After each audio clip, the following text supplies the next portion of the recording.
মাত্র 10 মিনিটে বানিয়ে নিন সরপুঁটি মাছের দুর্দান্ত স্বাদের এই রেসিপি। নমস্কার বন্ধুরা, আপনারা দেখছেন সুব্রত অর্চনার রান্নাঘর। আমার আজকের রেসিপি সরপুঁটি মাছের ঝাল। আসুন দেখে নেওয়া যাক আমি কি করে এই সরপুঁটি মাছের ঝাল বানিয়ে নিচ্ছি। এটা নতুন কোনো রেসিপি নয়, প্রায় সব বাড়িতেই হয়ে থাকে, তবে আমি কি করে বানিয়ে নিচ্ছি সেটাই আজ আমি আপনাদের সাথে শেয়ার করতে যাচ্ছি। সরপুঁটি মাছের ঝাল বানিয়ে নেওয়ার জন্য আমি এখানে 4টে নিয়েছি সরপুঁটি মাছ। মাছগুলোকে ভালো মতন কেটে ধুয়ে পরিষ্কার করে নিয়েছি। এখন এতে আমি দিয়ে দিচ্ছি 1/2 টেবিল চামচ নুন, আর দিয়ে দেবো 1/2 টেবিল চামচ গুঁড়ো হলুদ। দিয়ে খুব ভালো করে আমি মাছের পিসের গায়ে নুন হলুদ মাখিয়ে নেব। মাছের গায়ে আমি ভালো মতো নুন আর হলুদ মাখিয়ে নিলাম। মাখিয়ে নিয়ে এখন মাছগুলোকে আমি 10 থেকে 15 মিনিটের জন্য রেস্টে রেখে দেব। মাছগুলোকে রেস্টে রেখে দিয়ে আমি একটা মশলার পেস্ট বানিয়ে নেব। আমি একটা বাটি নিয়ে নিলাম, এতে দিয়ে দিচ্ছি আমি 1 টেবিল চামচ কালো সর্ষে, 1 টেবিল চামচ এতে আমি দিয়ে দেবো সাদা সর্ষে, আর 1 টেবিল চামচ আমি এতে দিয়ে দেবো পোস্ত। আর এর মধ্যে আমি একটা কাঁচা লঙ্কা দিয়ে এর একটা আমি পেস্ট বানিয়ে নেব। সর্ষে, পোস্ত আর কাঁচা লঙ্কার পেস্টটা আমার বানানো হয়ে গেল। এটাকে আমি এখন সাইডে রেখে দিচ্ছি। গ্যাসের ফ্লেম অন করে ওভেনে আমি একটা ফ্রাই প্যান বসিয়ে দিলাম। এতে আমি দিয়ে দিচ্ছি পরিমাণ মতন সর্ষের তেল। দিয়ে তেলকে আমি ভালো মতন গরম করে নেব। গ্যাসের ফ্লেম মিডিয়ামে রেখে তেলকে বেশ আমি ধোঁয়া ওঠা গরম করে নিলাম। এখন আমি এতে দিয়ে দিচ্ছি আগে থেকে নুন হলুদ মাখিয়ে রাখা পুঁটি মাছ। দিয়ে মাছগুলোকে আমি ভালো মতন ভেজে নেব।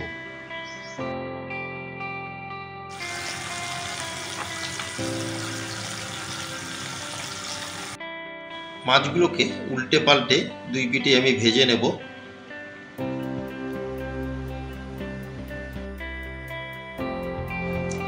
মাছগুলোকে উল্টে পাল্টে 2 পিঠে আমি ভেজে নিলাম।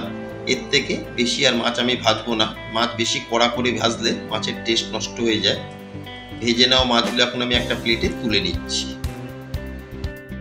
ভেজে নেওয়া মাছ তুলে নিয়ে ওই তেলে আমি ফোড়নে দিয়ে দিলাম 1/4 টেবিল চামচ কালো জিরে আর 2টো কাঁচা লঙ্কা। দিয়ে ফোড়নকে আমি 6 থেকে 8 সেকেন্ড একটু তেলে ফ্রাই করে নেব। ফোড়ন দিয়ে আমি ফোড়নকে 6 থেকে 8 সেকেন্ড ফ্রাই করে নিলাম। এখন এতে দিয়ে দিচ্ছি সর্ষে আর পোস্তর পেস্ট। আমি কিন্তু পুরো পেস্টটা একবারে দিইনি, আমি এখানে 2 বারে ব্যবহার করব। দিয়ে সর্ষে আর পোস্তর পেস্টকে একটু আমি কষিয়ে নেব। এখন আমি এতে দিয়ে দিচ্ছি 1/2 টেবিল চামচ নুন। নুনটা অবশ্যই আপনারা আপনাদের স্বাদ মতন বাড়িয়ে বা কমিয়ে নেবেন। 1/4 টেবিল চামচ দিয়ে দিলাম গুঁড়ো হলুদ, আর 1/2 টেবিল চামচ দিয়ে দেবো লঙ্কার গুঁড়ো। এটা জাস্ট আমি একটু কালারের জন্যই দিচ্ছি। দিয়ে সমস্ত গুঁড়ো মশলাকে আমি সর্ষে পোস্তর পেস্টের সাথে ভালো করে মিশিয়ে নিয়ে গ্যাসের ফ্লেম মিডিয়ামে রেখে একটু আমি কষিয়ে নেব মশলাগুলোকে। মশলা দিয়ে খুব ভালো মতন আমি সর্ষে আর পোস্তর সাথে মশলাকে কষিয়ে নিলাম। এখন আমি এতে দিয়ে দিচ্ছি মেজারমেন্ট কাপের 1 কাপ উষ্ণ গরম জল। জলটা কিন্তু অবশ্যই আপনারা আপনাদের হিসাব মতন বাড়িয়ে বা কমিয়ে নেবেন। দিয়ে এখন আমি গ্যাসের ফ্লেম হাইতে রেখে ঝোলকে ফুটিয়ে নেব। জল দিয়ে খুব ভালো মতন আমি মিশিয়ে নিলাম। এখন একটা কভার দিয়ে গ্যাসের ফ্লেম হাইতে রেখে আমি ঝোলকে ফুটিয়ে নেব। গ্যাসের ফ্লেম হাইতে রেখে আমি 10 মিনিট ঝোলকে ফুটিয়ে নিলাম। এখন এতে দিয়ে দিচ্ছি ভেজে রাখা পুঁটি মাছ। দিয়ে মাছগুলোকে ভালো মতন আমি ঝোলের সাথে মিশিয়ে নেব। একবার ভালো মতন মিশিয়ে নিয়ে এখন আমি ব্যালেন্স সর্ষে আর পোস্তর পেস্টটা দিয়ে দেব। মাছের এই রেসিপিতে যদি এইভাবে 2 বারে সর্ষে আর পোস্তর পেস্টটা দেওয়া যায়, তাহলে সর্ষের যে একটা খুব সুন্দর ঝাঁঝ আছে সেটা খুব সুন্দর এই রেসিপিতে চলে আসে। সর্ষে আর পোস্তর পেস্ট দিয়ে আমি আরও 5 মিনিট গ্যাসের ফ্লেম হাইতে রেখে রান্না করে নিলাম। এখন নামানোর আগে আমি দিয়ে দিচ্ছি কিছুটা ফ্রেশ ধনেপাতা কুচি, আর দিয়ে দেবো 2টো চেরা কাঁচা লঙ্কা।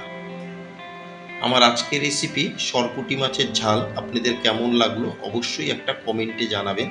যদি কোনো অংশে ভালো লেগে থাকে একটা লাইক, শেয়ার আর কমেন্ট করতে কিন্তু ভুলবেন না। আর আমার নতুন বন্ধুদের কাছে রিকোয়েস্ট, যারা আমার চ্যানেলটি এখনও সাবস্ক্রাইব করেননি তারা অবশ্যই সাবস্ক্রাইব করে আমার পাশে থাকবেন আর বেল আইকনটি প্রেস করে রাখবেন। যখনই আমি কোনো নতুন ভিডিও আপলোড করব তখনই সবার আগে নোটিফিকেশান আপনাদের কাছে পৌঁছে যাবে। এখন নামানোর আগে আমি দিয়ে দিচ্ছি 1 টেবিল চামচ কাঁচা সর্ষের তেল। তেল দিয়ে ভালো মতন মিশিয়ে নিলাম আমি। নিয়ে এখন গ্যাসের ফ্লেম অফ করে আমি 5 মিনিট স্ট্যান্ডিং টাইমে রেখে দেব। আমার আজকের রেসিপি পরিবেশন করার জন্য একদম রেডি। আমি একটা সার্ভিং প্লেটে তুলে নিলাম। আশা করি আপনাদের সকলেরই ভালো লেগেছে। সবাই সুস্থ থাকবেন, ভালো থাকবেন। আবার দেখা হবে নেক্সট এপিসোডে।